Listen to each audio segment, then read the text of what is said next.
నమస్కారం, ఇది సంగతికి స్వాగతం. భానుడు భగభగలాడుతున్నాడు. ఏటా ఈ మండే ఎండల్లో గుర్తుకు వచ్చే కరెంటు కోతలకు ఈసారి ముగింపు పడినట్లే. అప్రకటిత కోతలకు చెల్లుచీటీ పాడుతూ నిరంతర విద్యుత్ సరఫరా చేసేందుకు అధికారులు కార్యాచరణ సిద్ధం చేశారు. ఏప్రిల్ 1 నుంచి వ్యవసాయానికి 9 గంటల నిరంతర విద్యుత్ సరఫరా చేయడానికి అన్ని ఏర్పాట్లు పూర్తి చేశారు. డిమాండ్ ఎంత పెరిగినా అందుకు అనుగుణంగా ఉత్పత్తి లక్ష్యాలు నిర్దేశించుకున్నట్లు అధికారులు స్పష్టం చేస్తున్నారు. సంప్రదాయేతర విద్యుత్ ఉత్పత్తిపైన అధికారులు ప్రత్యేక ప్రణాళికలు సిద్ధం చేశారు. విద్యుత్ ఆదాపైన దృష్టి సారించిన ప్రభుత్వం ఎల్ఈడీ బల్బుల పంపిణీపైన దృష్టి సారించింది. వచ్చే 2-3 ఏళ్లలో రాష్ట్రం మొత్తం ఎల్ఈడీలతో కాంతిమయం కానుంది. ఇవన్నీ సంతోషం కలిగిస్తున్నా కాస్త భారము మోయక తప్పట్లేదు. విద్యుత్ ఛార్జీల మోత సంకేతాలే అందుకు కారణం.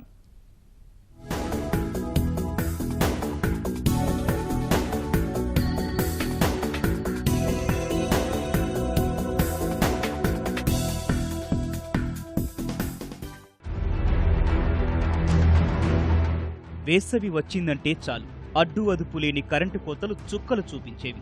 మండే ఎండల్లో అయితే సమస్య మరింత తీవ్రం. కరెంటు ఎప్పుడు వస్తుందో ఎప్పుడు పోతుందో తెలిసేది కాదు. అర్ధరాత్రి సమయంలోనూ కరెంటు కోతలతో పడ్డ ఇబ్బందులు వర్ణనాతీతం. నగరాల్లో పరిస్థితే ఇలా ఉంటే గ్రామాల గురించి చెప్పనక్కర్లేదు. ఉదయం పొద్దు పొడిచినప్పుడు పోయిన కరెంటు చీకటి పడినప్పటికీ కూడా వచ్చేది కాదు.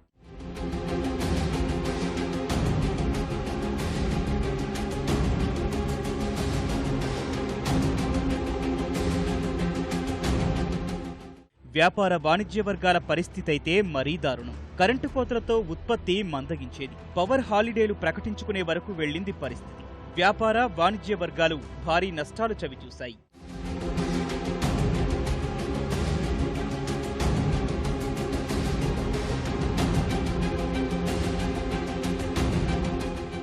ఇదంతా గతం.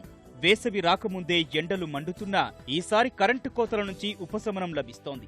భానుడు ఠారెత్తిస్తున్నా అంతరాయం లేని విద్యుత్ సరఫరాతో ఉక్కపోత నుంచి బయటపడుతున్నారు. ఎండలతో భరించలేని ఉక్కపోతలున్నా ఈసారి కరెంటు కోతలు లేకపోవడం అతిపెద్ద ఉపశమనమనే చెప్పుకోవాలి. రాష్ట్రం వస్తే చీకట్లే అనే విమర్శలు తిప్పికొడుతూ చక్కటి ప్రణాళికలతో కోతలకు చెక్ పెట్టింది రాష్ట్ర ప్రభుత్వం. వేసవి వస్తోందంటేనే భయపడాల్సిన పని లేకుండా చేశారు అధికారులు. ఈసారే కాదు, భవిష్యత్తులోనూ కోతలనేవి ఉండవని అధికారులు చెబుతున్న చల్లని మాట. ఇకపై 24 గంటల సరఫరా ఉంటుందని, ఆందోళనలు అవసరం లేదని భరోసా కల్పిస్తున్నారు.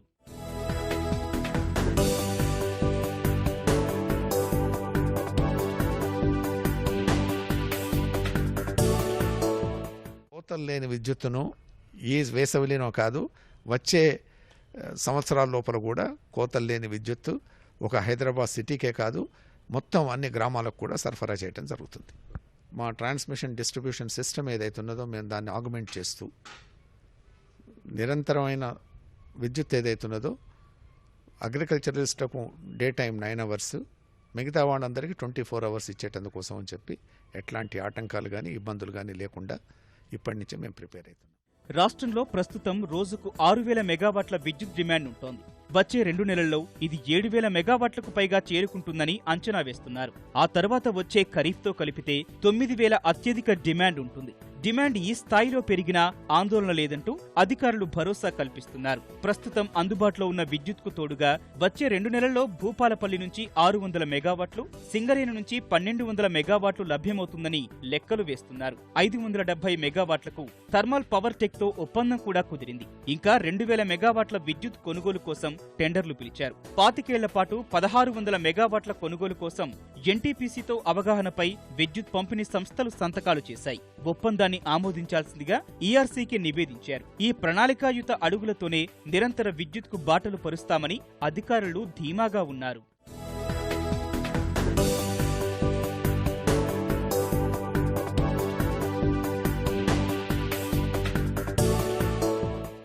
ఇప్పుడు లాస్ట్ ఇయర్ ఇదే రోజుకు ఇప్పటికీ 145 నుంచి 146 మిలియన్ యూనిట్లు రికార్డ్ అవుతున్నాయి.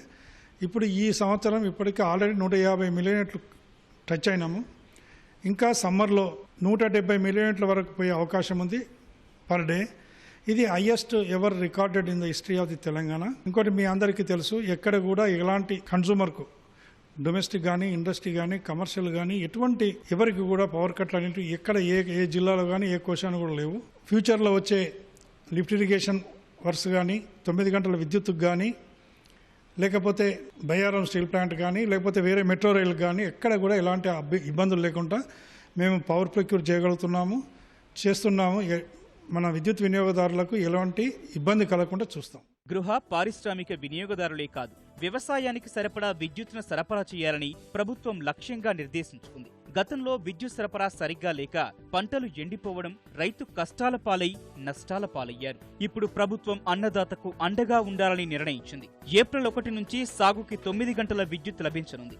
ఎట్టి పరిస్థితుల్లోనూ రైతులకు 9 గంటల కరెంటు సరఫరా ఉంటుందని ప్రకటించిన ముఖ్యమంత్రి ఆ మేరకు చర్యలు చేపట్టారు. ఇదే విషయంపై అధికారులు ఏడాదిగా కసరత్తు చేస్తున్నారు. ఎలాంటి అంతరాయం లేకుండా 9 గంటల కరెంటును 20 లక్షల వ్యవసాయ విద్యుత్ కనెక్షన్లకు అందించేందుకు చర్యలు చేపడుతున్నారు. 2445 కోట్ల రూపాయలతో పనులు పూర్తి చేసి కొత్త లైన్లు, ట్రాన్స్ఫార్మర్ల ఏర్పాటు, సబ్స్టేషన్ల స్థాయి పెంపు, కొత్త సబ్స్టేషన్ల ఏర్పాటు పూర్తి చేశారు.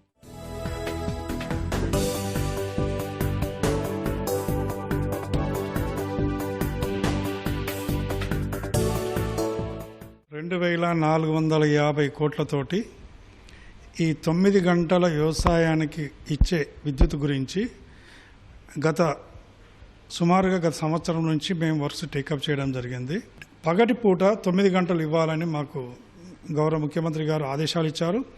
దానికి అనుగుణంగా మేము పకడ్బందీ ప్రణాళికతోటి, పకడ్బందీ మెటీరియల్ ప్రొక్యూర్మెంట్ అనుకోండి,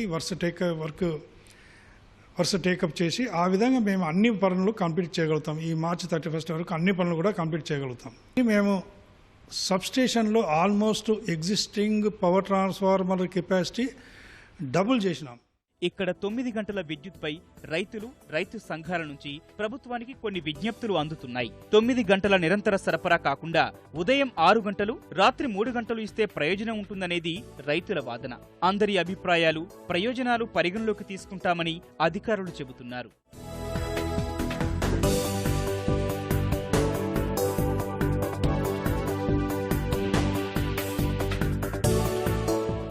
ప్రభుత్వ ఆదేశాలతో విద్యుత్ సంస్థలు ఇప్పటి వరకు అవసరాలకు అనుగుణంగా ప్రణాళికలు రూపొందిస్తూనే శాశ్వత పరిష్కారం దిశగా అడుగులేస్తున్నాయి.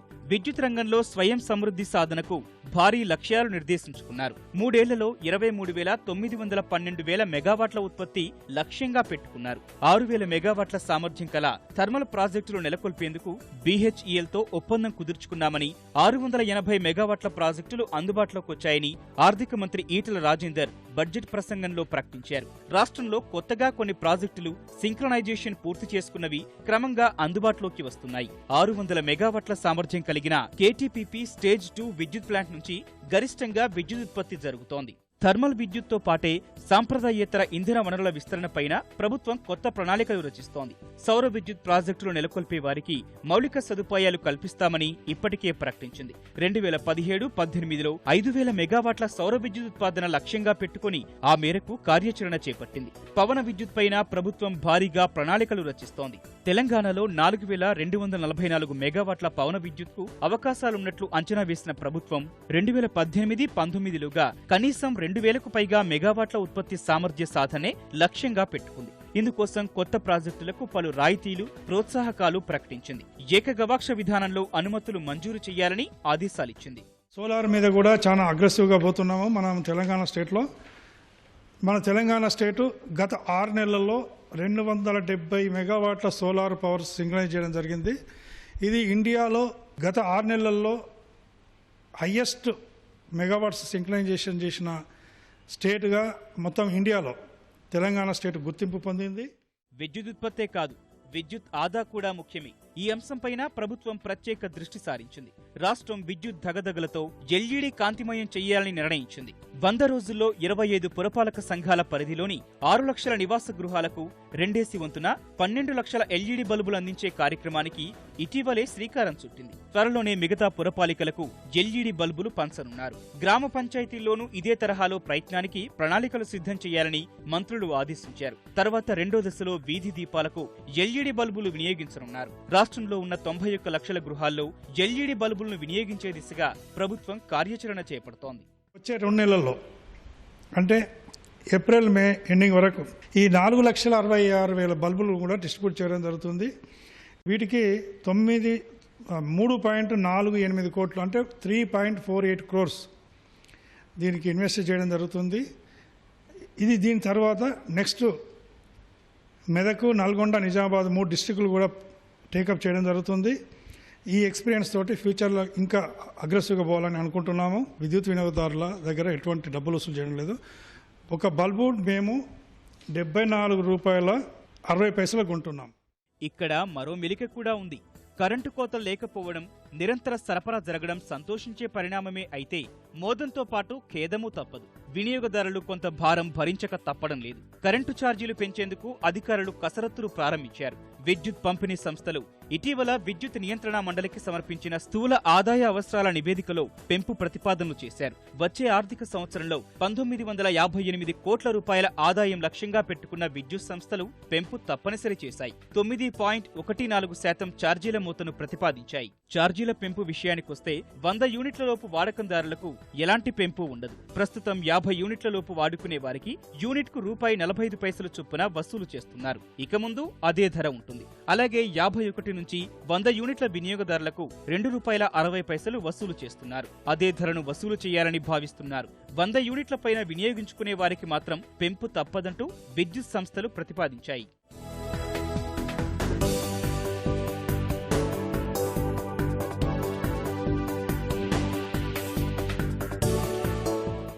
వంద నుంచి 200 యూనిట్ల వినియోగదారులకు గతంలో ఉన్న ధరల కన్నా 65 పైసలు, 200 నుంచి 400 వరకు వినియోగించుకునే వినియోగదారులకు 70 పైసలు, 400 పైన 72 పైసలు పెంచాలని ప్రతిపాదించారు. అంతేగాక గతంలో 12 స్లాబులుంటే ఈసారి 4కు కుదించారు. వినియోగదారుల ఛార్జీలు, విద్యుత్ సుంకాలు కలిపి మరింత భారం మోపుతాయి. ఎల్టీ విభాగంలో పారిశ్రామిక వినియోగదారులకు 6%, వాణిజ్య వర్గాలకు 10% పెంపు ప్రతిపాదనలు చేశారు. గృహ వినియోగదారులపైన సగటున 20% పెంపు ప్రతిపాదనలు చేసిన విద్యుత్ సంస్థలు దుకాణాలపైన భారీగానే భారం మోపాయి. గృహేతర వాణిజ్యం వినియోగంపై 50 యూనిట్లలోపు వాడుకుంటే ₹5.40 ఛార్జీలు వసూలు చేస్తుంటే ఇకపై ₹5.94 కానుంది. 50 పై నుంచి 500 వరకు వాడుకునే దుకాణదారులకు 10% చొప్పున పెంపు ప్రతిపాదించారు. పంచాయతీలు, పురపాలక సంస్థల ఆధ్వర్యంలో వీధి దీపాలు, రక్షిత మంచినీటి పథకాలు, టౌన్షిప్పుల పైన కన్నేసి భారీ పెంపుదల ప్రతిపాదనలు పెట్టారు. అయితే దాదాపు 68% వినియోగదారులపైన భారం ఉండదని అధికారులు చెబుతున్నారు. ప్రభుత్వ ఆదేశాలతో క్షురకులపై దయ చూపిన విద్యుత్ పంపిణీ సంస్థలు వారిని ప్రత్యేక తరగతిగా గుర్తించాయి. 200 యూనిట్ల వరకు యూనిట్కు ₹2 చొప్పున రాయితీ అందించేందుకు విద్యుత్ సంస్థలు ప్రతిపాదనలు చేశాయి. 200 యూనిట్లు దాటితే మాత్రం వాణిజ్య పరిధిలోకి వచ్చేస్తారు. క్షురకులు సైతం కొంత భారం భరించక తప్పదు. ఏఆర్ఆర్ నివేదిక ఎప్పుడూ సమర్పించాల్సి ఉన్న వివిధ కారణాలతో ఆలస్యమైంది. ప్రస్తుతానికి ఇవి ప్రతిపాదన ఛార్జీలు మాత్రమే. వీటిపై తెలంగాణ విద్యుత్ నియంత్రణ మండలి బహిరంగ విచారణ నిర్వహిస్తోంది. ఏప్రిల్ 6, 7 తేదీల్లో ఫ్యాప్సీ భవన్లోను, 9న కరీంనగర్లో బహిరంగ విచారణలో అభ్యంతరాలు స్వీకరించి అధికారుల జవాబులు ఆలకించి ఈఆర్సీ ఛార్జీల మోతకు పచ్చజెండా ఊపుతుంది. అభ్యంతరాలు అధికంగా వచ్చి ఛార్జీల భారం ఎక్కువగా ఉంటే మాత్రం వాటిని తగ్గించే ఆస్కారమూ ఉంది. పెంపు ఛార్జీలు మే 1 నుంచి వర్తింపు చేస్తారు.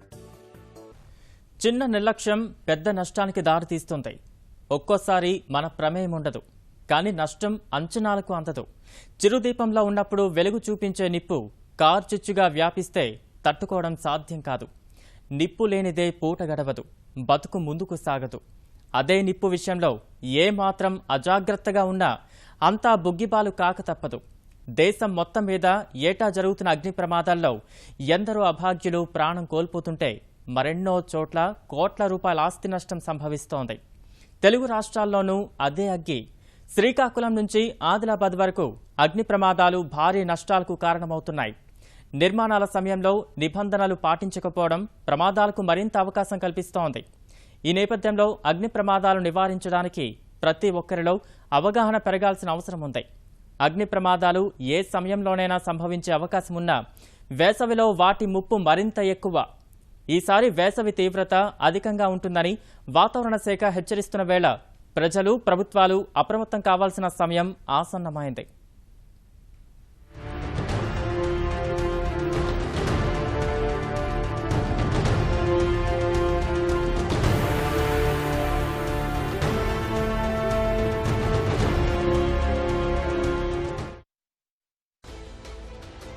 తెలుగు రాష్ట్రాల్లో గుబులు రేపుతున్న అగ్ని ప్రమాదాలు. ఏటా భారీ స్థాయిలోనే ఆస్తి ప్రాణ నష్టాలు. వేసవిలో మరింత పెరగనున్న అగ్ని ప్రమాద ముప్పు. ముందు జాగ్రత్త చర్యలే నివారణ మార్గమంటున్న నిపుణులు. దేశవ్యాప్తంగా ఏటా అగ్ని ప్రమాదాల వల్ల తీవ్ర ప్రాణ ఆస్తి నష్టాలు సంభవిస్తున్నాయి. చిన్న నిప్పురవ్వ నిండు జీవితాలు బలి తీసుకుంటోంది. అజాగ్రత్త, నిర్లక్ష్యం, నిర్వహణ కొరవడ్డం వంటి కారణాలతో అగ్ని ప్రమాదాలు చాలా కుటుంబాలను కోలుకోలేని విధంగా దెబ్బతీస్తున్నాయి. అన్ని కాలాల్లో అగ్ని ప్రమాదాలు జరిగే ఆస్కారం ఉన్నా వేసవిలో ఈ ప్రమాదాలు జరిగే అవకాశాలు మరింత ఎక్కువ. కారణమేంటంటే భానుడి కిరణాల ధాటికి భూమితో పాటు అన్ని వస్తువులు వేడెక్కుతాయి. అలాంటి పరిస్థితుల్లో చిన్నపాటి నిప్పురవ్వ పడినా వేగంగా మంటలు చెలరేగుతాయి. అందుకే వేసవిలో మరింత జాగ్రత్తగా ఉండాలి. 5 ఏళ్లలో ఆంధ్రప్రదేశ్లో 86,615, తెలంగాణలో 40,691 అగ్ని ప్రమాదాలు జరిగాయి. వాటి వల్ల ఆంధ్రప్రదేశ్లో 726 కోట్లకు పైగా, తెలంగాణలో 1,600 కోట్ల పైచిలకు ఆస్తి నష్టం సంభవించింది. 2 రాష్ట్రాల్లో కలిపి 2,068 మంది ప్రాణాలు కోల్పోయారు. ఈ గణాంకాలు చాలు తెలుగు నేలపై అగ్ని ప్రమాదాల నష్టం ఏ స్థాయిలో ఉందో అర్థం చేసుకోవడానికి. అగ్ని ప్రమాదాల్లో కొన్ని మానవ తప్పిదాల వల్ల జరుగుతుంటే మరికొన్ని మనుషుల ప్రమేయం లేకుండానే జరిగిపోతున్నాయి. ఒక్కోసారి అత్యంత వేడిమి కారణంగా అడవుల్లో కార్చిచ్చు చెలరేగి వేలాది ఎకరాల్లోని అడవులు దగ్ధమైపోతున్నాయి. నగరాల్లో అయితే బహుళాంతస్తుల భవనాలు, వ్యాపార వాణిజ్య సముదాయాలు, గోదాములు, దుకాణాలు, ఆస్పత్రులు, పరిశ్రమల్లో ఎక్కువగా అగ్ని ప్రమాదాలు చోటు చేసుకుంటున్నాయి.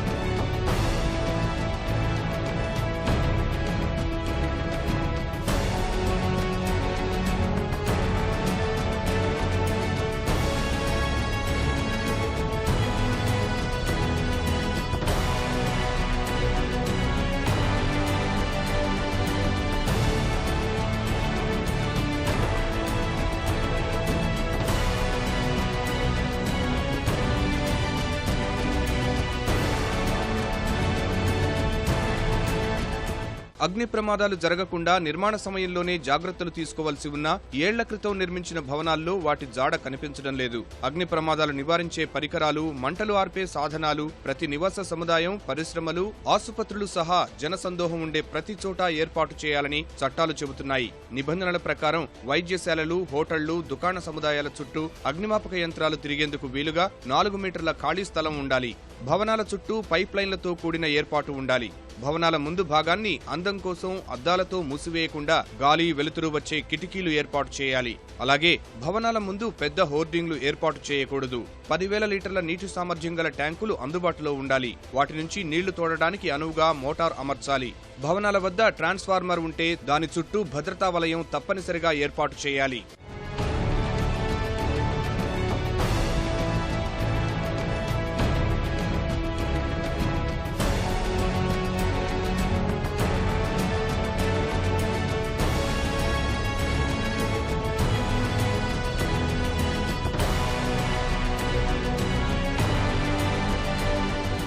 భవనాలకు ఒకే మెట్ల మార్గం కాకుండా అత్యవసర సందర్భాల్లో వినియోగించడానికి మరో మెట్ల మార్గం ఉండేలా సమకూర్చుకోవాలి. అత్యవసర లైట్లు, అధిక విద్యుత్తు సరఫరా అయినప్పుడు సరఫరా నిలిచిపోయేలా సర్క్యూట్ బ్రేకర్లు అమర్చుకోవాలి. అగ్ని ప్రమాదం జరిగితే ఎలా బయటపడాలన్న విషయంపై వైద్యశాలలు, వ్యాపార వాణిజ్య సముదాయాలు, హోటళ్లలో పనిచేసే సిబ్బంది కోసం 6 నెలలకు ప్రత్యేక కార్యాచరణ ప్రణాళిక రూపొందించాలి. వినియోగదారులు, రోగులను ఎలా రక్షించాలనే అంశాలపైన 6 నెలలకు ఒకసారి సిబ్బంది సన్నద్ధత పరీక్షించాలి. పరిశ్రమలు, కర్మాగారాల్లో పనిచేసే కార్మికులు, సిబ్బందికి సైతం అగ్ని ప్రమాదాల నివారణ, ప్రమాదాలు జరిగినప్పుడు వ్యవహరించాల్సిన తీరుపై అవగాహన, శిక్షణ ఉండాలి.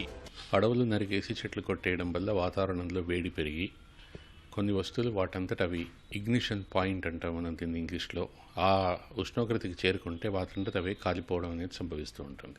ఇది ఒక కారణం. రెండోది, అగ్ని ప్రమాదాలను నివారించడానికి మనకి లోకల్ బాడీస్, మున్సిపల్ కార్పొరేషన్ కానీ, డిపార్ట్మెంట్ ఆఫ్ ఫైర్ సేఫ్టీ కానీ కొన్ని నార్మ్స్ అనేవి ఇచ్చారు. వీటిని ఎంతవరకు పాటిస్తున్నాం అనేది మనం చూడాల్సిన ప్రశ్న. అన్నిటికంటే ముందు అగ్ని ప్రమాదాలని వేసవిలో మాత్రమే కాదు, సంవత్సరాంతం వీటిని నివారించాలంటే ఈ ఉన్న స్టాట్యూటరీ కండిషన్స్ని సక్రమంగా మనం అమలు చేయడానికి ఒక వాతావరణం అనేది ఏర్పడాలి. దురదృష్టవశాత్తు అది లేదు.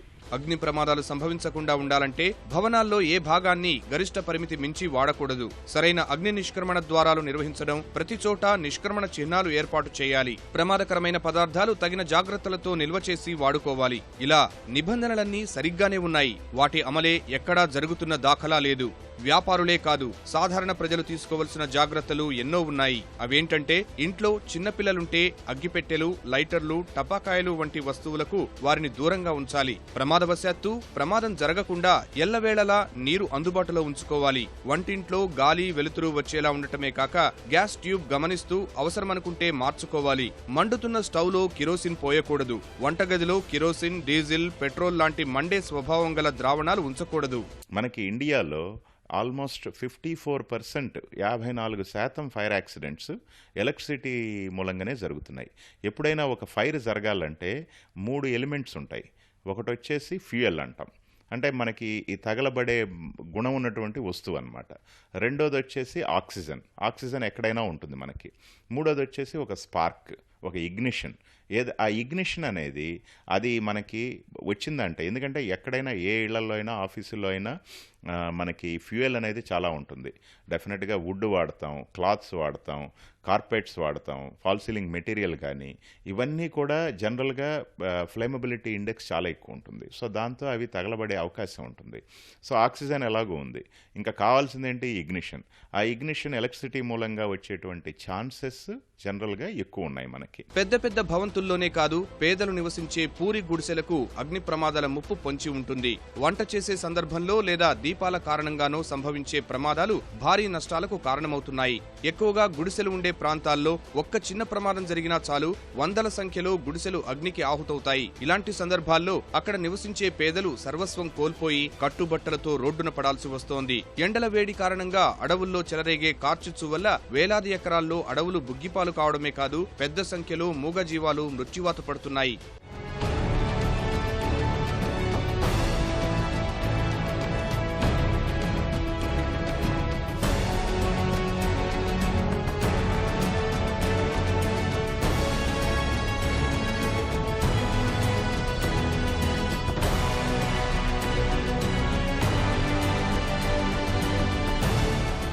మరి ఈ ప్రమాదాలు నివారించే మార్గం లేదా అంటే లేదని కాదు. అగ్ని ప్రమాదాలు సంభవించినప్పుడు వేగంగా స్పందించి మంటలార్పే పరిజ్ఞానం ఉంటే ఆస్తి, ప్రాణ నష్టాలు వీలైనంత వరకు తగ్గించవచ్చు. అభివృద్ధి చెందిన దేశాలు హెలికాప్టర్లతో మంటల నార్పి పౌరుల ప్రాణాలకు భరోసానిస్తున్నాయి. భారత్లో మంటలార్పే హెలికాప్టర్ రాష్ట్రానికి ఒక్కటి కూడా లేదు. గత ఏడాది తిరుమల శేషాచల అడవుల్లో కార్చిచ్చు వ్యాపిస్తే చెన్నై నుంచి నావికాదళ హెలికాప్టర్లను రప్పించాల్సి వచ్చింది. అవి వెంటనే సిద్ధంగా లేకపోవడం వల్ల 3 రోజులకు గానీ మంటలను అదుపు చేయలేకపోయాం. ఇప్పటికీ మంటలార్పడానికి మనకు గంటల బండే దిక్కు. నగరాల్లో రద్దీ సమస్యలతో అవి సకాలంలో ప్రమాద స్థలానికి చేరుకోలేకపోతున్నాయి. కొత్త ఫైర్ స్టేషన్ల ఏర్పాటు, మిషనరీ కొనుగోలుకు 2015-16 సంవత్సరానికి 61,81 లక్ష రూపాయలు కేటాయించడం జరిగింది. 2016-17 సంవత్సరానికి 111,72 లక్షలు కేటాయించడం జరిగింది. ఇంత పెద్ద ఎత్తున నిధులు కేటాయించడం ఇదే ప్రథమం. అదేవిధంగా అగ్ని ప్రమాదాలకు ఆస్కారం ఉన్న మొత్తం 10 ప్రాంతాల్లో మరియు హైదరాబాద్, వరంగల్ సిటీలో కొన్ని ప్రాంతాల్లో, హైదరాబాద్లో 11, వరంగల్లో 6 కూడా ఫైర్ స్టేషన్లు నెలకొల్పడానికి ప్రతిపాదనలు ఉన్నాయి. అగ్ని ప్రమాదాలు జరిగినప్పుడు ట్రాఫిక్ రద్దీని తట్టుకొని ప్రమాద స్థలానికి ఫైర్ ఇంజన్ చేరుకునే లోపల కొన్నిసార్లు నష్టం ఎక్కువగా అవుతుంది. దీనిని అధిగమించడానికి ఫైర్ మోటార్ సైకిళ్లు మిస్టర్ బుల్లెట్స్ హైదరాబాద్లో మొదటిసారిగా ప్రవేశపెట్టాము. ప్రమాదాల నివారణకు 2 రాష్ట్రాల్లో అగ్నిమాపక విపత్తు నివారణ శాఖ ఎప్పటికప్పుడు అనేక చర్యలు చేపడుతోంది. అగ్నిమాపక సిబ్బంది 5 ఏళ్లలో ఆంధ్రప్రదేశ్లో 3,000 కోట్లు, తెలంగాణలో 2,700 కోట్ల రూపాయలకు పైగా ఆస్తి నష్టం నివారించారు. అంతేకాదు ఆంధ్రప్రదేశ్లో 2,038 మంది, తెలంగాణలో 719 మందిని ప్రాణాలతో రక్షించారు. అసలు ఇన్ని ప్రమాదాలు జరగడానికి కారణమేంటి అని అధ్యయనం చేస్తే ప్రమాదాలకు ప్రధాన కారణం నిర్లక్ష్యంగా పొగ తాగడమేనని తేలింది. మొత్తం ప్రమాదాల్లో నిర్లక్ష్యంగా పొగ తాగడం తాగటం, విద్యుత్ సంబంధ అంశాలు కలిపి 300కు పైగా ఉన్నాయి. సిగరెట్టు, బీడీ వంటివి కాల్చుతున్నప్పుడు అగ్గిపుల్ల పూర్తిగా ఆర్పకుండా పడేయడం, తాగిన తర్వాత సిగరెట్టు, బీడీ వంటివి పూర్తిగా ఆర్పేయకుండా పడేయడం వల్ల క్రమంగా మంటలంటుకుని ఎక్కువ ప్రమాదాలకు దారితీస్తోంది. విద్యుత్ సంబంధ కారణాలు పరిశీలిస్తే పాతకాలం నాటి వైరింగ్, పెరుగుతున్న డిమాండ్కు తగ్గట్టు విద్యుత్ వ్యవస్థ లేకపోవడం, నకిలీ సామగ్రి వాడటం వంటి వాటి వల్ల షార్ట్ సర్క్యూట్ జరిగి అగ్ని ప్రమాదాలకు దారితీస్తున్నట్లు గుర్తించారు.